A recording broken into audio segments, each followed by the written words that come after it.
l'étude aborde beaucoup de questions, à savoir notamment la question du contexte des crimes sexuels et à caractère sexiste. Deuxièmement, les crimes sexuels et à caractère sexiste commis au Burundi. Troisièmement, n'est-ce pas, les responsabilités des crimes commis au Burundi, qui en sont les responsables individuels.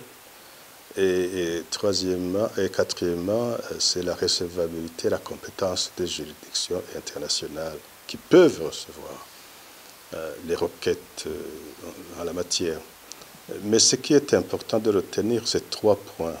Le premier point, c'est le contexte de commission des crimes sexuels et à caractère sexiste.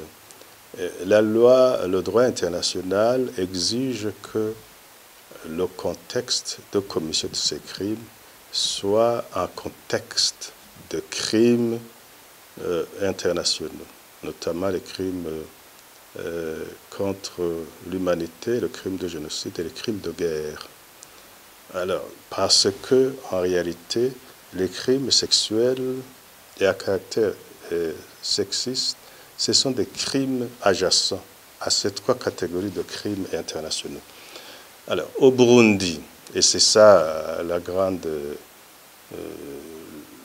ce n'est pas la grande trouvaille, mais c'est la grande idée qui est contenue dans l'article, c'est qu'au Burundi, comme on le sait, depuis le 26 avril 2015, comme le confirme d'ailleurs la commission internationale d'enquête mise en place par l'Organisation des Nations Unies, et ainsi que d'autres organisations internationales opérant tant au Burundi qu'en Afrique, qu'à l'international, ils ont confirmé qu'il y a eu commission de crimes contre l'humanité. Dans ce cas-là, les crimes sexuels et à caractère sexuel sous-jacents à ces crimes contre l'humanité relèvent de la compétence internationale. Ça, c'est la grande idée. La deuxième grande idée, c'est la typologie des crimes.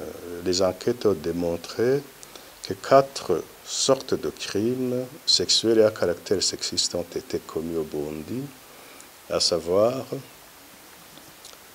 les crimes contre l'humanité, de viol, et nous avons 2 crimes, 2 accusations alternatives à ce crime de viol, à savoir les crimes contre l'humanité de torture, et troisièmement, les crimes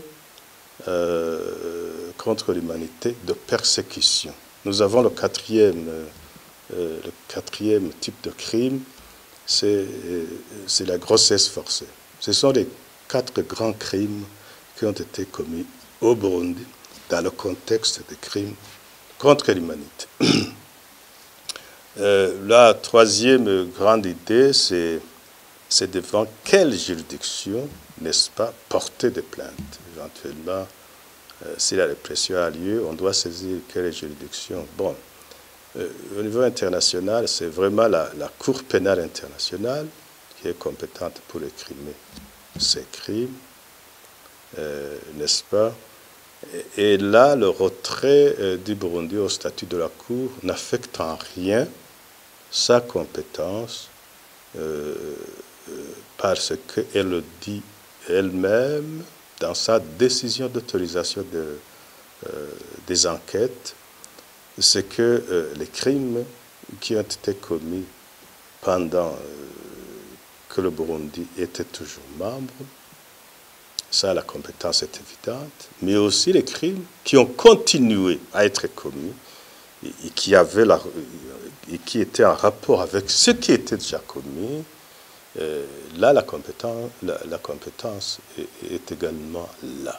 La Cour est donc compétente pour juger ce genre de crime. Vous avez également les juridictions nationales qui sont dotées de compétences universelle.